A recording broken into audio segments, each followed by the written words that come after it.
I've reached a milestone I did not want to reach. 100 jobs. I have officially applied to 100 jobs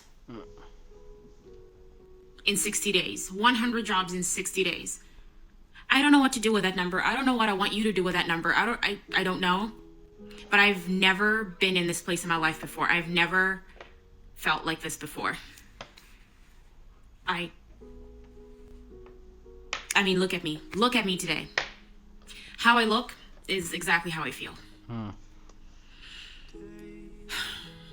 I just got laid off about an hour ago. I cried for a while, and I think the hardest part about it is I loved my job. I cared so much, but like knowing that you put your full effort towards something and then feeling like they decided it wasn't enough or it wasn't worth it. I think that's the worst part about losing your job. Like, just knowing you gave it your all. Some people are there, they probably don't care as much, but there's certain individuals who probably give it their all day in, day out. That's the reason why they stay so many years and things like that. But I think that's the part that probably sucks. And that's the part that a lot of people can't deal with. It's like, why they don't want them anymore. Like, did they not try hard enough, or where did they go wrong at? But let's see what she got to say. Enough. Like right now, I feel just very like, not even undervalued because I clearly am not valued, but like that all. And just to correct her, she is most likely she is valued at her location, at her job. It's just sometimes they do structural changes, and I'm not even an HR or anything like that. I just know, coming from certain places and working at so many jobs, there's always a structural change that's going to take place, because at the end of the day, they have to make money as well. They can't just have hundreds of employees doing the same thing, that's like sitting in the same desk area or whatever, doing the same exact task, same exact project. So that's what it comes down to. It's just poor planning from the beginning, if you ask me, where it's like, some companies, they create positions, they create certain things, and then it just doesn't make sense, to the point where now you have to eliminate one or two of the same people who's doing the same task. All of my effort wasn't good enough, or it wasn't important, or it wasn't relevant. I got laid off today, and it's just, I don't know. And LA is burning, and their fires are everywhere, and I got laid off, and I don't have a job. So, like, in perspective, it's not that big of a deal. There's other jobs, but it goes so much deeper than not having a job. So, yeah, I don't know. I'm jobless. Okay. Since I've been laid off from the Internal Revenue Service, well, it has been a total of 4 whole days. So this is all new to me because I've always had a job since I started working at age 16. So I always had income coming in. And I'm older now. I'm 24 and I have an apartment. I have bills. I have a daughter. So I have great responsibilities. So when I got laid off from my job, that I immediately thought I have to get a new job. I didn't immediately think about unemployment because I knew unemployment could not pay my bills.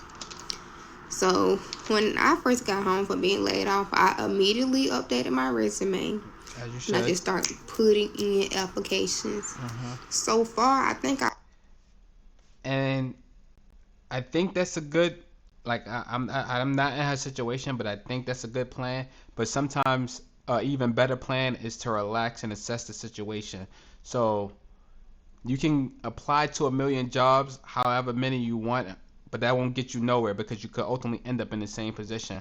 But now, if you take that chance to identify yourself, or try to figure out where you can be better, or how you can get certain things for yourself, like, of course somebody's going to say, hey, you should work for yourself, but it's a little more than that. You want to be better for yourself. So when the time comes or whatever, you don't have to be, part of a decision that the company has to make. You can ultimately just work for yourself, or if not work for yourself, like what I'm doing here. I have my own candle business where it's just like, this is already, I have my own candle business, and I'm already, taking orders and doing things like that. Not to say anything can't happen to the candle business and stuff like that, but it is a stream of income that I rely on, and that's very helpful for me. And I do, work on it daily and stuff like that, where it's just like, this is my business. So if something was to happen, I will ultimately have to either pick up the pace of my side business or get another side business, however it is. But let's see what she has to say. I may have put in over 30 applications. So hopefully I get a call back either this week or next week regarding an interview. I have faith that I'll find a new job that'll support me and my daughter so we can live the lifestyle that we were living before I was laid off from the Internal Revenue Service. I have applied for food stamps.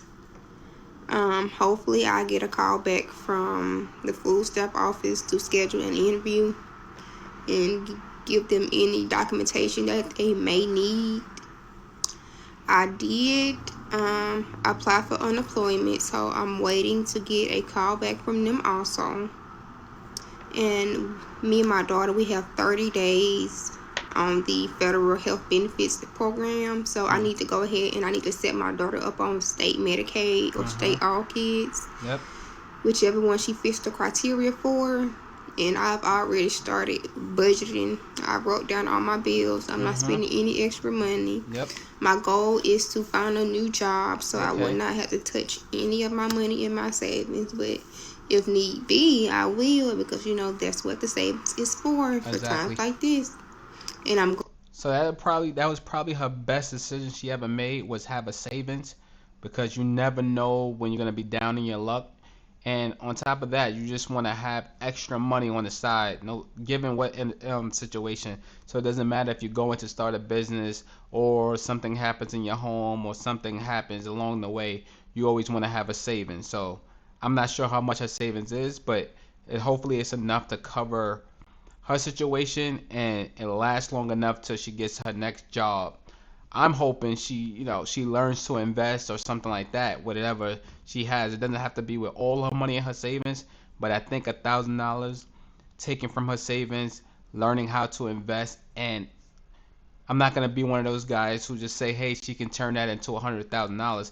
But I'm pretty sure if she learns the knowledge that she needs to learn, she could turn that to, if it's 1,000, to 1,250 or something like that. And if it's not investing in that manner, invest in something you can actually, develop, maybe like a business or something that you can do even with your child.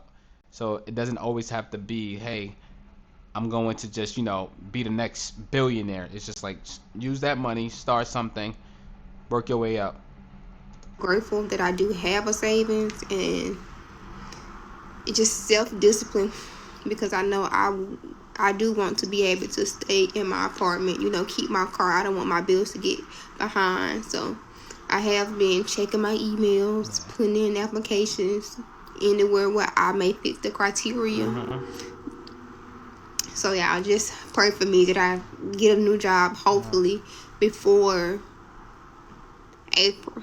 That's the goal. I need a new job before April. Pray for me. Okay.